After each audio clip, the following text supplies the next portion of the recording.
The stars looked different through the windows of the Meridian. Captain Minho Pak stood on the bridge, watching the strange colors of hyperspace fade away as his ship dropped back into normal space. This was the farthest any human had ever traveled from Earth. 3 months of jumping from system to system, exploring new worlds, and now they had found something incredible. "Captain, I'm picking up multiple ships ahead," Yuna Choi said from her station. Her fingers moved quickly across the controls. "They're big. Really big. At least 50 vessels, and they're not like anything in our database." Minho felt his heart beat faster. This was it. The moment humanity had wondered about for centuries. They were not alone. "Open all communication channels," Minho ordered. "Let's say hello." Dr. Hana Kim moved to stand beside him. She was the ship's expert on alien life, though until this moment aliens had only been a theory. "Remember the protocols, Captain. Be friendly but cautious. We don't know what we're dealing with." The main screen flickered to life. The image that appeared made everyone on the bridge fall silent. The creature looking back at them was like nothing from Earth. Its body was covered in dark blue armor-like skin. 4 eyes arranged in a diamond pattern stared at them. When it spoke, the translation computer struggled for a moment before finding the right words. "Unknown vessel, you have entered Dominion space. Identify yourself immediately." Minho took a deep breath. "This is Captain Minho Pak of the Earthship Meridian. We come in peace. We're explorers from the planet Earth, and this is our first contact with life beyond our world." There was a long pause. Minho could see other alien faces appearing on smaller screens around the first one. They were all different species, all watching with what seemed like curiosity. "Earth?" the first alien said. "We have no record of this world." "You claim this is your first contact with the Dominion?" "With anyone," Hana said, stepping forward. "We only achieved faster-than-light travel 6 months ago. This is our first deep space mission." The aliens seemed to speak among themselves, though no sound came through. Finally, the first alien spoke again. "You will follow our ships to Throne Prime, the capital of the Galactic Dominion. Do not deviate from the course we provide. Do not attempt to leave. Any hostile action will result in your immediate destruction." The transmission ended before Minho could respond. A navigation path appeared on their systems, showing a route that would take them 3 weeks to travel. "Well," Yuna said quietly, "that could have gone better." "Or worse," Minho replied. "They didn't shoot us. That's something. Set course for this Throne Prime. Looks like we're about to meet the neighbors." The journey to Throne Prime was unlike anything the crew had imagined. They passed through dozens of star systems, each one filled with stations, ships, and structures that proved intelligent life had been building in space for a very long time. The escort ships never left them, always keeping the Meridian surrounded. Ambassador Taiyang Li spent most of the journey preparing. He had been sent on this mission specifically for this moment, though no one had really believed it would happen. Now he reviewed every piece of information they had, trying to understand what humanity was walking into. "They call it the Dominion," he told the senior officers during a briefing. "From what we've picked up from their transmissions, it's a coalition of hundreds of alien species. Maybe thousands. They've been in space longer than humans have existed." "How much longer?" Minho asked. "At least 50,000 years, possibly more." The bridge fell silent. 50,000 years. Humanity had only been civilized for a few thousand. "We're children compared to them," Hana said softly. "Maybe," Taeyang replied. "But children can surprise their elders." When they finally arrived at Throne Prime, the crew of the Meridian could only stare.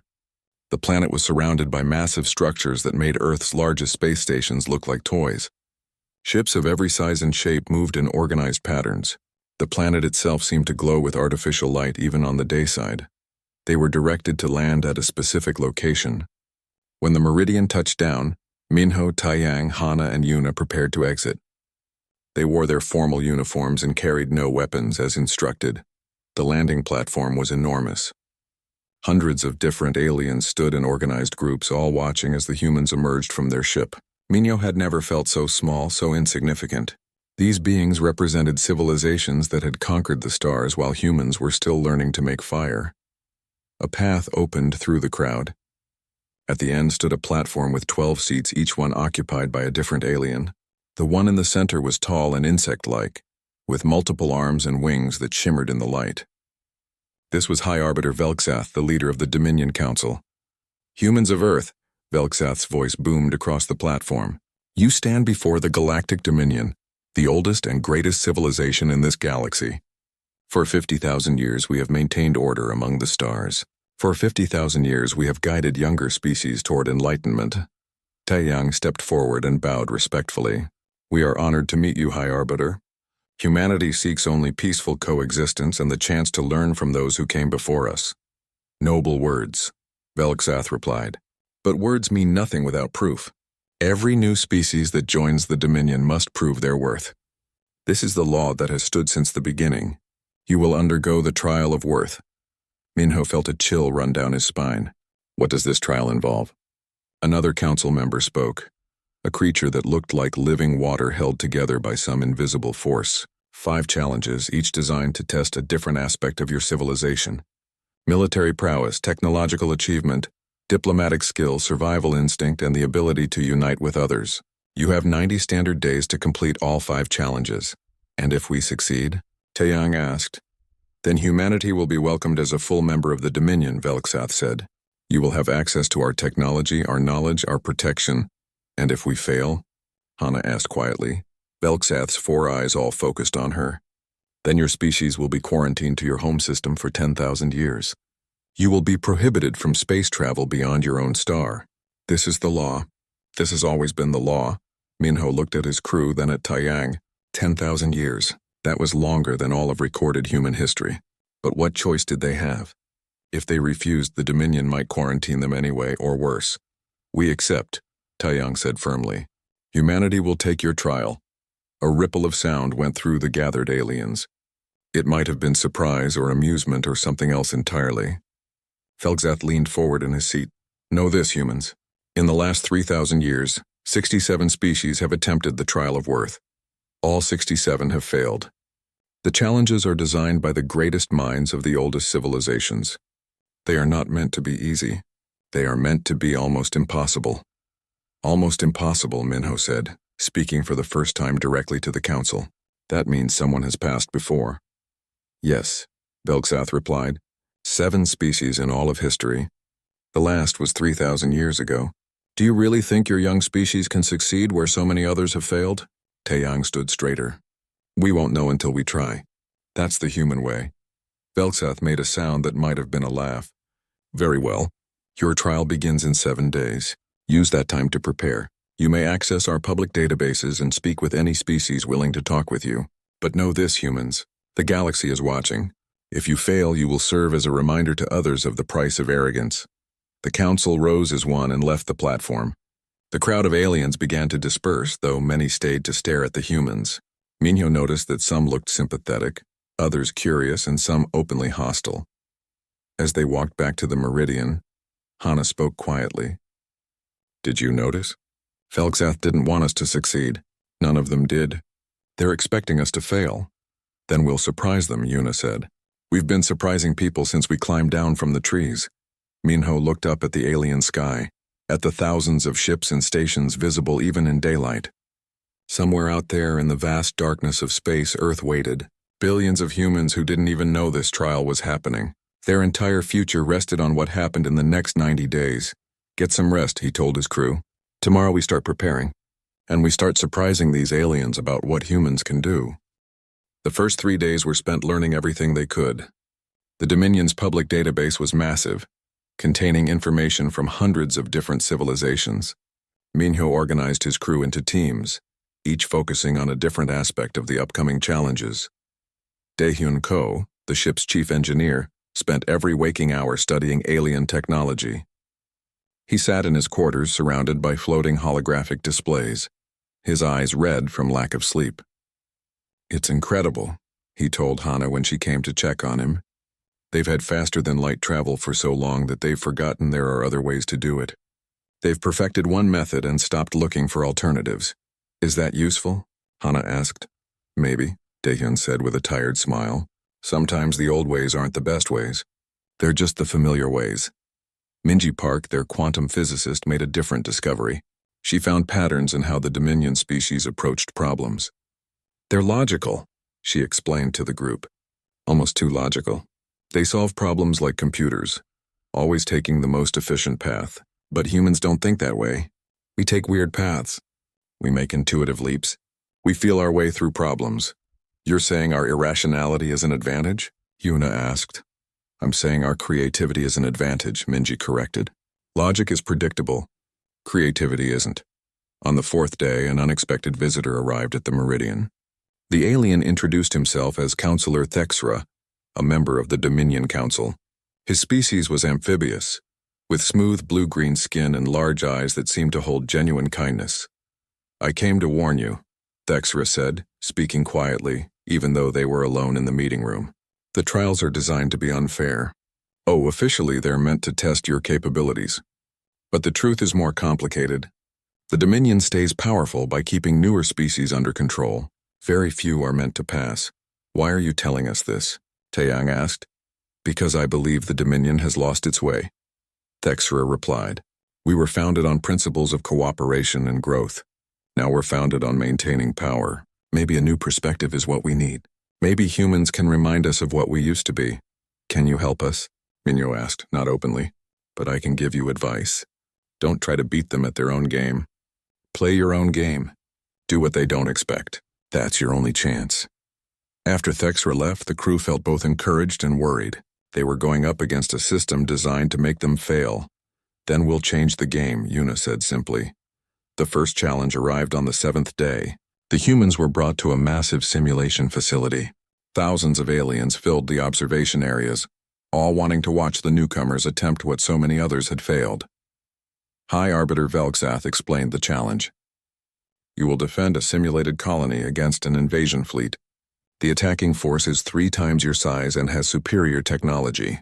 Every species that has attempted this challenge has fallen within 4 hours. Your goal is to last at least 8 hours. You have 1 hour to prepare.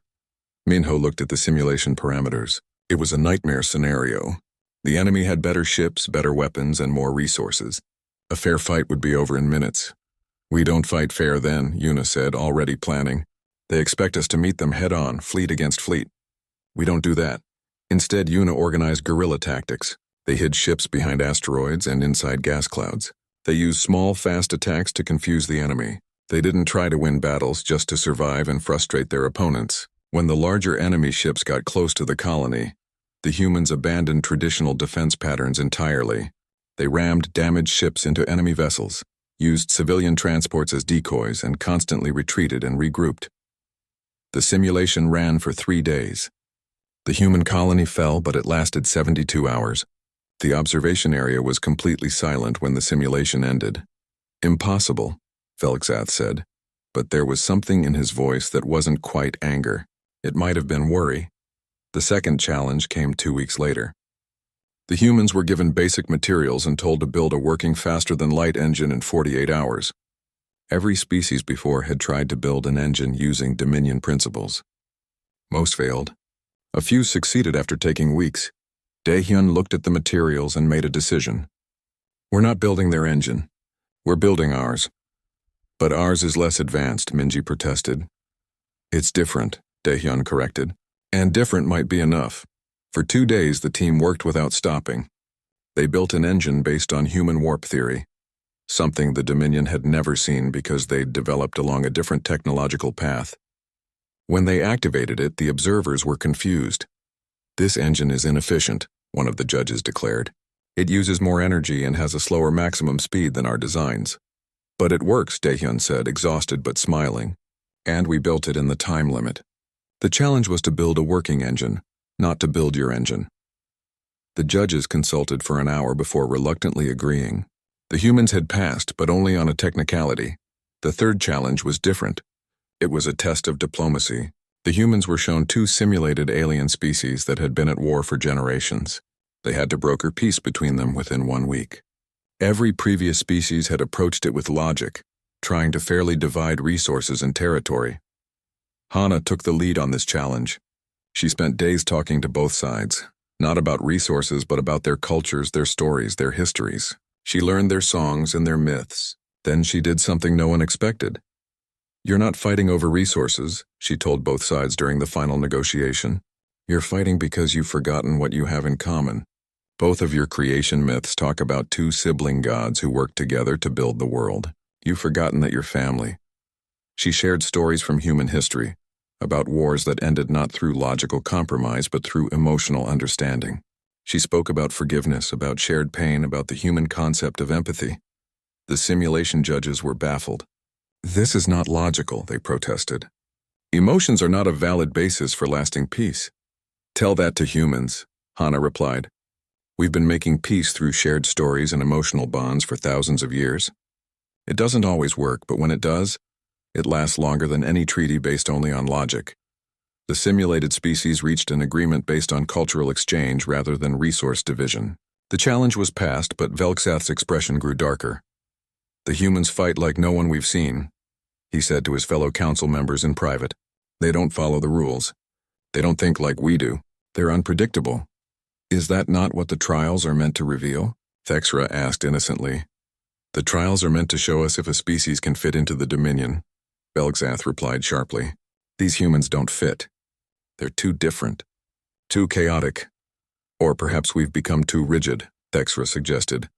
The fourth challenge was survival. Each senior crew member was placed alone on a hostile planet and had to survive for 30 days with minimal equipment. The planets were deadly, filled with dangerous predators, toxic environments, and extreme weather.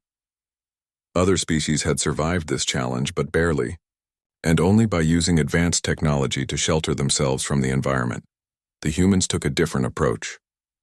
They didn't fight the environment. They adapted to it. Minho built shelter from local materials and learned which native plants were safe to eat. Yuna tracked predator patterns and avoided them rather than fighting them. Hannah studied the ecosystem and found ways to work with it instead of against it. When the 30 days ended, the judges were shocked. Not only had all the humans survived, but they'd thrived. They'd even improved their campsites and learned skills they didn't have before. How? One judge asked. Your species has only been on Earth. How did you adapt so quickly to alien worlds? Because Earth isn't easy either, Minho explained. Humans lived in deserts, in frozen tundra, in jungles and mountains. We learned to adapt because we had to. It's what we do best. 4 challenges passed. 1 remained. The crew of the Meridian gathered in their ship, exhausted but amazed at what they'd accomplished. No species in 3,000 years had gotten this far. The final challenge will be the hardest, Taeyang said. We have to gain the willing cooperation of 100 different Dominion species. No trade, no threats, no promises of future rewards. Just convince them to work with us on a project. How did previous species attempt this? Minho asked. Most tried to appeal to logic or mutual benefit, Minji replied, reading from her tablet. All failed. The Dominion species are too competitive with each other. They don't cooperate easily. Then we need to give them a reason to cooperate, Hannah said slowly. A reason bigger than competition or logic. What reason? Yuna asked. Hannah looked around at her crew, at these humans who had surprised the entire galaxy. The truth, she said. We give them the truth about what the Dominion has become. The crew fell silent, understanding what she was suggesting. It was dangerous. It was radical. It might get them all killed, but it was also the most human thing they could do. Let's do it, Minho said. Let's show them what humans do when the game is rigged. We changed the rules. Nari Song was not part of the original Meridian crew. She had arrived 2 weeks earlier on a supply ship from Earth, sent specifically because of her skills. She was an intelligence officer, trained to find information that others wanted to hide. Now she sat in a dark room aboard the Meridian, surrounded by screens showing data streams from the Dominion's networks. There's something wrong with the historical records, she told Minho when he came to check on her progress. The Dominion claims 67 species have attempted the trials in the last 3,000 years. But when I look at the population records, immigration data, and resource allocation, the numbers don't match. What do you mean? Minho asked. I mean, there should be more species. A lot more. The math doesn't work unless... She paused, her fingers flying across the keyboard. Unless most species that arrived were never given the chance to take the trials at all. Minho felt cold. They were quarantined immediately? Or worse, Nari said quietly. Some of these records just end. No quarantine notice, no follow-up, nothing. Species just disappear from the database. Keep digging, Minho ordered. But be careful. If you're right, this is information they won't want discovered. While Nari investigated the past, the rest of the crew focused on the present. They had to find a way to complete the final challenge. but Hana's suggestion about revealing the truth kept growing in Minho's mind. It was dangerous, possibly suicidal, but it might be their only real chance. Daehyun made an unexpected discovery while working on the ship's systems. "Captain, I found something in the city's old network infrastructure. There are data nodes that predate the current Dominion systems by thousands of years. They're still active, just dormant." "What kind of data?" Minho asked. "I don't know yet. The language is ancient and the encryption is unlike anything I've seen. But whatever it is, someone wanted it preserved." Minji joined the effort to decode the ancient data. She worked for 3 days straight, barely sleeping until she finally broke through the encryption. What she found made her call an emergency meeting. "They're called the Architects," Minji explained, showing the crew holographic images of strange, geometric beings. They were the original founders of the Dominion over 50,000 years ago. According to these records, they built the Dominion to help younger species grow and learn. The trials were meant to be teaching tools, not barriers. "What happened to them?" Hana asked. "They evolved beyond physical form," Minji said. "They became beings of pure energy and uploaded themselves into the network. They're still here, dormant, watching, and they're not happy with what the Dominion has become." "Can we wake them?" Yuna asked. "Maybe," Minji replied, "but I don't know what will happen if we do." Before they could decide, Nari burst into the room. "We have a problem. A big one. I found evidence that the Dominion Council knows we're getting close to passing all 5 challenges. They're planning to sabotage the final test." "How?" Minho demanded. "I don't have details, but there are encrypted communications between Velxath and several military commanders. They mentioned the human problem and acceptable losses. Captain, I think they're going to attack us." The crew sat in stunned silence. They had come in peace, accepted every challenge, played by every rule, and now the Dominion was going to eliminate them anyway because they were succeeding. "This is exactly what Thexra warned us about," Taeyang said. "The system isn't designed to let anyone pass. It's designed to maintain control." "Then we need allies," Minho said. "We can't fight the entire Dominion military." "But maybe we don't have to." "Nari, how many species in the Dominion do you think would be sympathetic to our situation?" "Hard to say. Many species are unhappy with their status, but they're too afraid to speak up. If they knew the truth, though, if they knew the trials were rigged and their ancestors might have been eliminated rather than quarantined." Nari trailed off. "Revolution," Yuna finished. "You're talking about starting a revolution?" "I'm talking about telling the truth," Minho corrected. "What happens after that is up to the Dominion species themselves." A message arrived from Thexra, marked urgent and encrypted. When they decoded it, the counselor's warning was clear. "Velxath plans to declare you hostile during the final challenge. You will be eliminated and Earth will be quarantined permanently.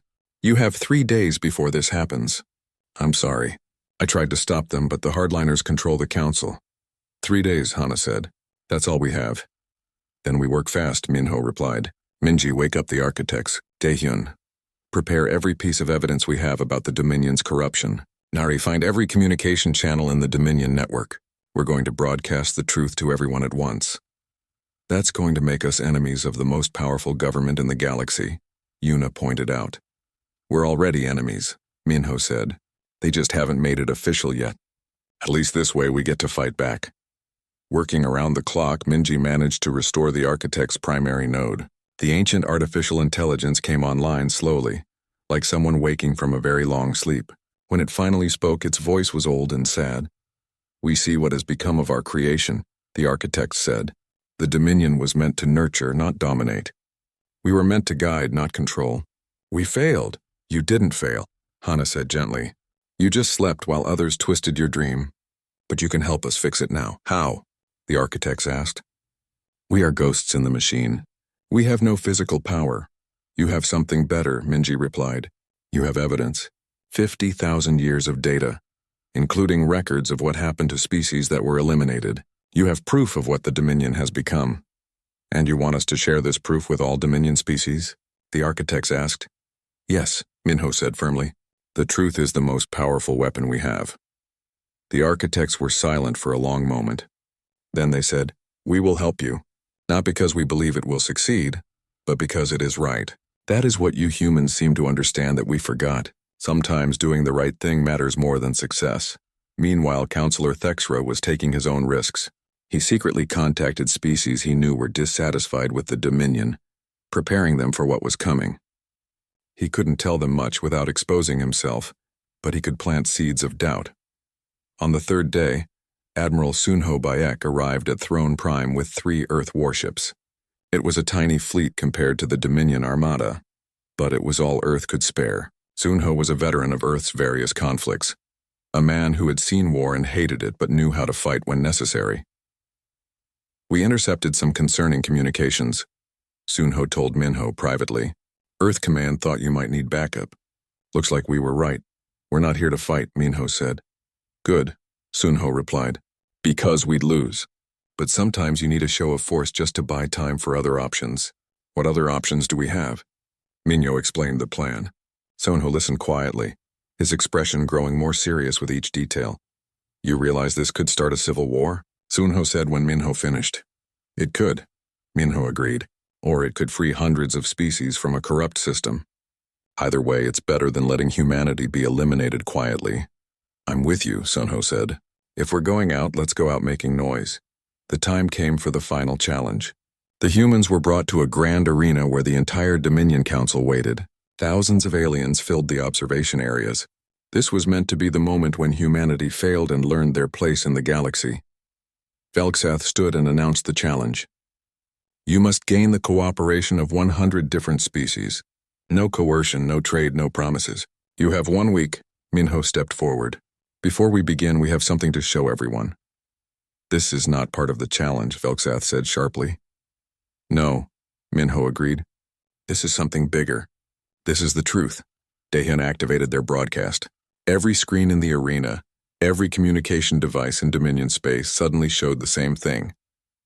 Evidence of corruption, records of eliminated species, proof that the trials were designed to fail, data from the architects showing what the Dominion was meant to be versus what it had become. The arena erupted into chaos. Species were shouting, arguing, demanding answers. Velxath tried to shut down the broadcast, but the architects had embedded it too deeply into the network. It played on every world, every station, every ship. "This is treason," Velxath roared. "Guards, arrest the humans!" But Thexra stood along with 50 other counselors. "No," Thexra said calmly. "We will hear what they have to say. All of it." The Dominion was fracturing before their eyes. Some species called for immediate reform. Others demanded war. The hardliners wanted to silence the humans permanently. The progressives wanted to thank them.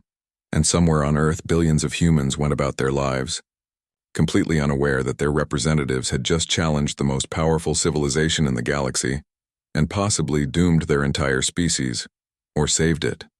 Only time would tell. The broadcast continued for 6 hours before Velxath's forces finally managed to shut it down.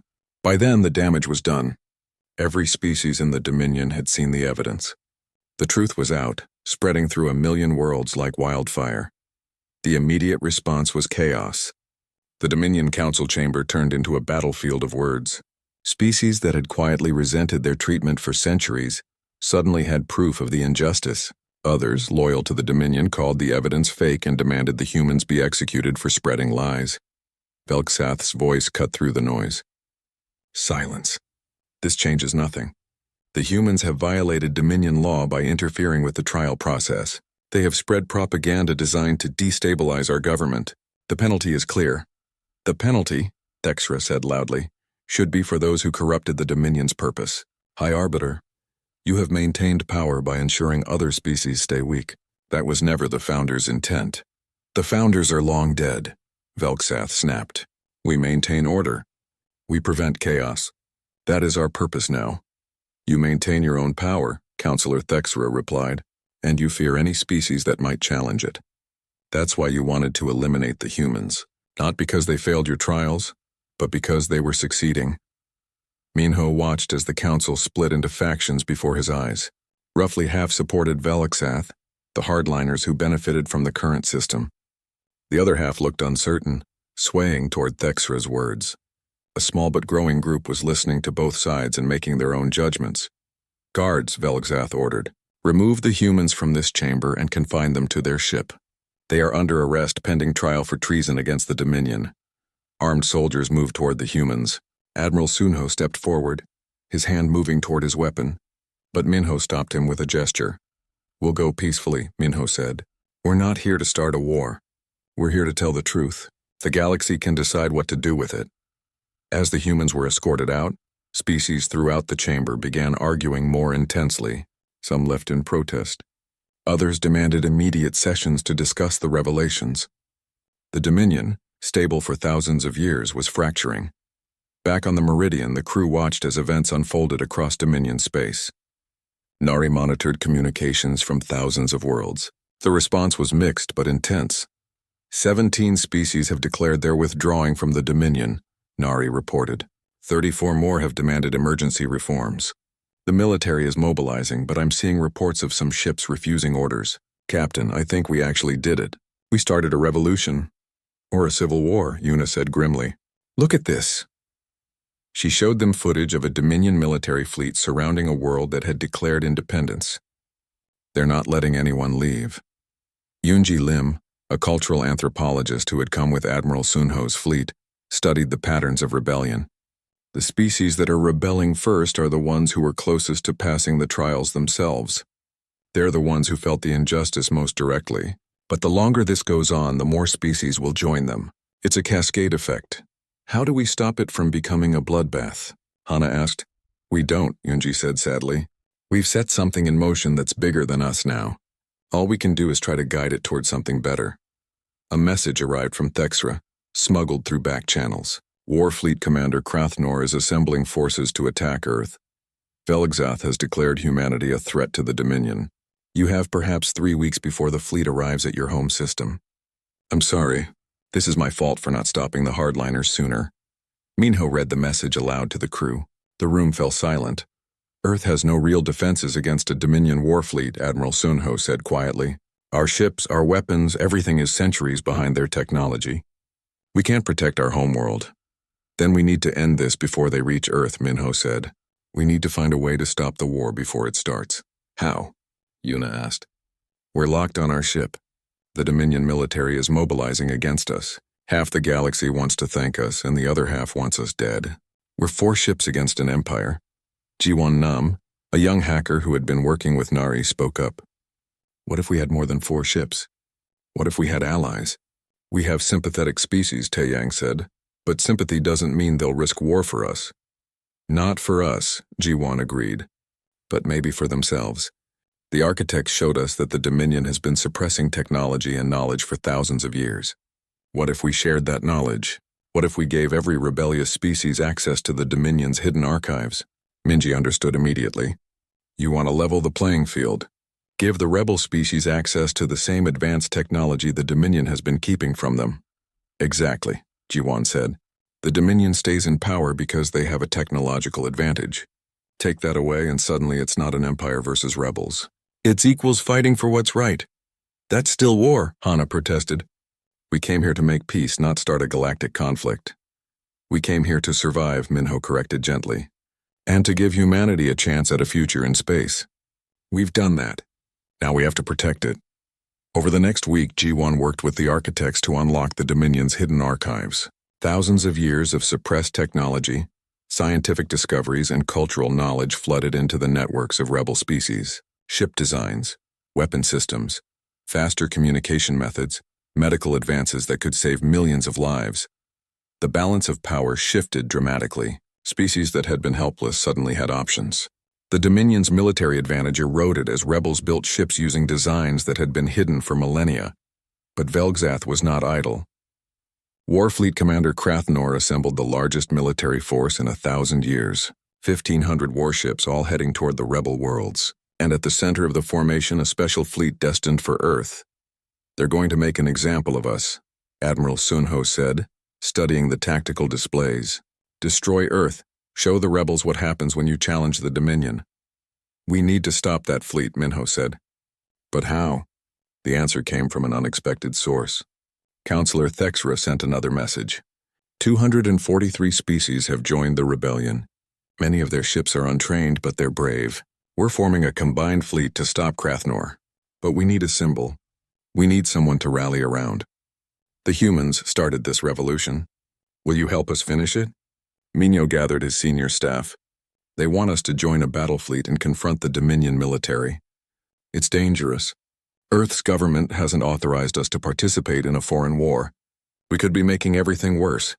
Or we could be saving humanity, Yuna said. If that Dominion fleet reaches Earth, it's over. At least this way we're fighting with allies. I say we do it, Hana said. We started this by telling the truth. We should see it through. One by one, the crew agreed. Even Admiral Sunho, who understood military protocol better than anyone, nodded. Sometimes you have to break the rules to do what's right. That's been humanity's motto this whole time. Why stop now?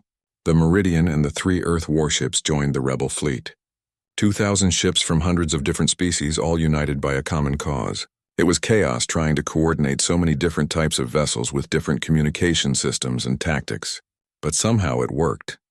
At the center of the formation, the Meridian served as a communication hub. Humans, it turned out, were good at talking to different species. Their diplomatic experience, limited as it was, made them natural mediators. When 2 alien captains couldn't agree on tactics, human officers found compromises. When technical problems arose, human engineers saw solutions that others missed. The 2 fleets met in the Kalara system, a neutral space between Rebel and Dominion territory. Commander Krathnor's forces were disciplined and powerful. The Rebel fleet was ragged and desperate. By all logical calculations, the Dominion should have won easily, but the Rebels had something the Dominion didn't expect. They had human tactical advice. They had recently unlocked technology, and they had a reason to fight that went beyond following orders. The battle was brutal. Ships exploded. Lives were lost. The Dominion forces pushed forward with overwhelming firepower. But the rebels adapted, using guerrilla tactics that Yuna had pioneered during the first trial. They hit and ran, targeted supply lines, confused and frustrated the enemy. And slowly, impossibly, the Dominion advance stalled. Krathnor tried to push through to reach Earth, but everywhere he turned, rebel ships blocked his path. The fleet destined to destroy humanity couldn't get past the aliens who had decided humanity's truth was worth fighting for. On the Meridian's bridge, Minho watched the battle unfold. Ships were dying, people were dying, and it was partially because of choices he had made. We did the right thing, Hana said quietly beside him, reading his thoughts. Even if it hurts, even if it costs lives, we did the right thing. I hope so, Minho replied. I really hope so. The battle in the Kalara system lasted for 3 days. Both sides took heavy losses. Dominion warships built with centuries of military refinement faced rebel vessels that were less advanced but more desperate. The fighting was fierce, chaotic, and unlike anything the galaxy had seen in thousands of years. On Earth, President Ariam Yang watched the reports with growing dread. She had sent the Meridian on a peaceful exploration mission. Now humanity was at the center of a galactic civil war. Emergency sessions of world governments met constantly, trying to decide what to do.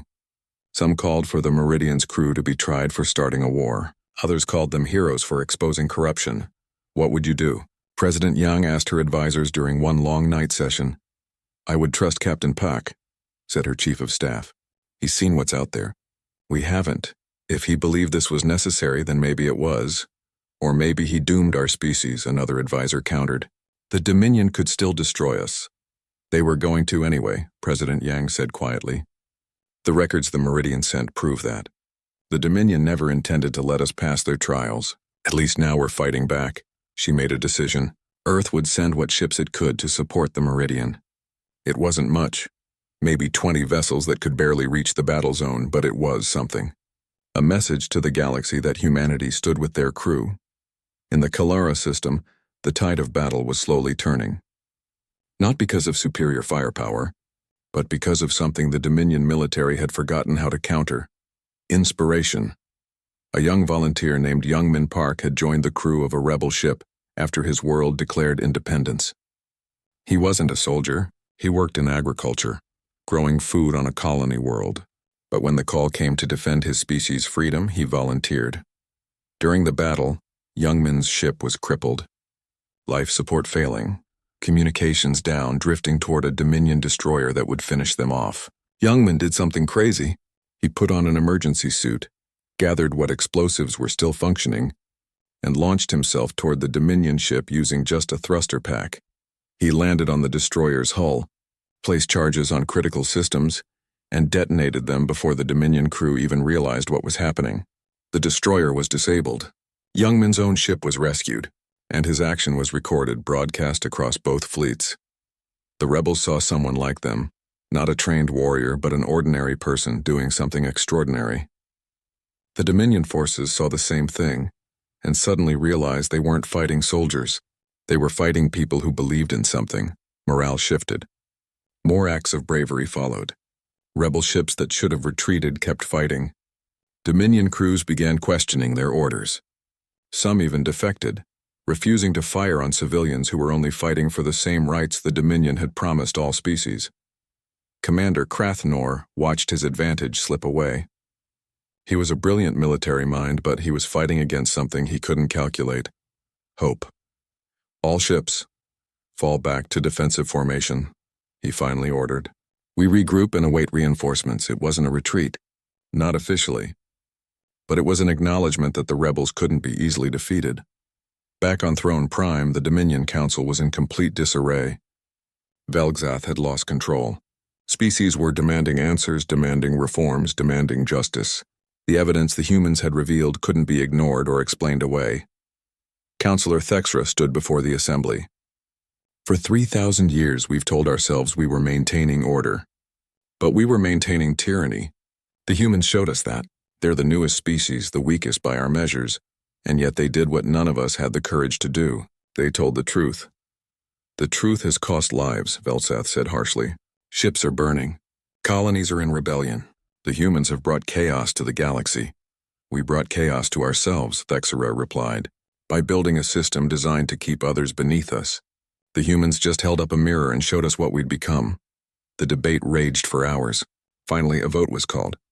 The question: should the Dominion continue under its current structure or should it be reformed? The vote was close, dangerously close, but by a narrow margin, reform won. Velgzath stood, his 4 eyes blazing with anger. You're making a mistake. The Dominion's strength comes from its hierarchy. Without it, we'll collapse into chaos. Maybe, Thexera said, or maybe we'll become what we were always meant to be, a true commonwealth of equals. Velgzath had a choice. He could accept the vote and work toward reform, or he could reject it and continue the war. For a long moment he stood silent, staring at the council members who had voted against him. Then Ambassador Taeyang did something unexpected. He walked across the chamber to stand before Velgzath. High Arbiter, Taeyang said respectfully. You can still be part of building something better. Your experience, your knowledge, they're valuable. We're not asking you to surrender. We're asking you to help us create a galaxy where all species have a real chance to thrive. Why would you offer me anything? Velgzath asked. I tried to have your species eliminated. Because holding grudges is a waste of energy, Taeyang replied. And because we need people who understand how the old system worked in order to build a better new one. You made mistakes, so have we. But we can learn from them together. It was such a human response. Forgiveness when logic demanded punishment. Hope when cynicism seemed more reasonable. Velgzath stared at this strange creature from a young species that had somehow changed the galaxy in a matter of months. Very well, Velgzath finally said. I will help. Not because I agree with what you've done, but because I would rather build than watch everything burn. The fighting didn't end immediately. There were Dominion hardliners who refused to accept the vote. There were battles and negotiations and tense standoffs, but slowly, over the next months, a new order emerged. The Galactic Commonwealth was born. Not ruled by the strongest species, but governed by representatives from all members. The trials were abolished. New species would be welcomed and helped, not tested and judged. Technology and knowledge would be shared, not hoarded. It wasn't perfect. There were still conflicts, still disagreements, still species that struggled to adapt to equality after millennia of hierarchy. But it was better. It was a start. Captain Minho Pak stood on the bridge of the Meridian preparing to depart Throne Prime. The ship had been repaired, upgraded with technology the Dominion had previously kept secret. They were heading home to Earth, bringing news of the new galaxy humanity would inherit. We passed the trials, Yuna said, smiling. All 5 of them. Even if we broke all the rules doing it. We passed a different trial, Minho replied. Not the one the Dominion designed. The real one. The trial of whether we could make the galaxy better just by being ourselves. Dr. Hana Kim was staying behind at least for a while. She had been asked to help establish the new Commonwealth's diplomatic protocols, teaching other species about concepts like empathy and emotional intelligence. I'll come home eventually, she told Minho, but right now I think I can do more good here. Counselor Thexra came to see them off. You've changed everything, Thexra said. 50,000 years of history, altered by one small ship and its crew. We just told the truth, Minho said. The galaxy changed itself. Perhaps, Thexra replied. But someone had to speak first. Thank you for being brave enough to do that. As the Meridian pulled away from Throne Prime, Minho thought about everything that had happened. They had come looking for peaceful contact with alien life. Instead, they had sparked a revolution, fought in a civil war, and helped rebuild galactic civilization, all because they couldn't accept a system designed to make them fail. Do you think we did the right thing? Yuna asked quietly. I think we did the human thing, Minho replied, and that turned out to be enough. On Earth, President Yang prepared to address the world. Humanity had left their planet as explorers and returned as revolutionaries. The galaxy would never underestimate them again. But more importantly, humanity had learned they could face challenges much bigger than themselves and not just survive, but thrive. The Meridian entered Earth's solar system 3 weeks later. As they approached their homeworld, Minho looked at the beautiful blue planet where humanity had started. It seemed small from space, insignificant compared to the vast galaxy, but it had produced something the galaxy needed. Hope, courage, stubbornness. The refusal to accept that things couldn't change. Those were humanity's gifts to the stars. Home, Minho said softly. Home, his crew echoed, and across the galaxy, on 1,000 worlds, species that had been freed from the old Dominion looked up at the stars and thought about the humans who had challenged an empire and won. Not through superior strength or technology, but through something simpler and more powerful. They had believed a better galaxy was possible. And they had been right. The Dominion had challenged humanity to prove their worth. Instead, humanity had challenged the Dominion to be better than it was. And in the end, that challenge changed everything. No one had expected this when a small human ship first entered Dominion space. No one had predicted that the newest, weakest species would reshape galactic civilization. But humans had a habit of doing the unexpected.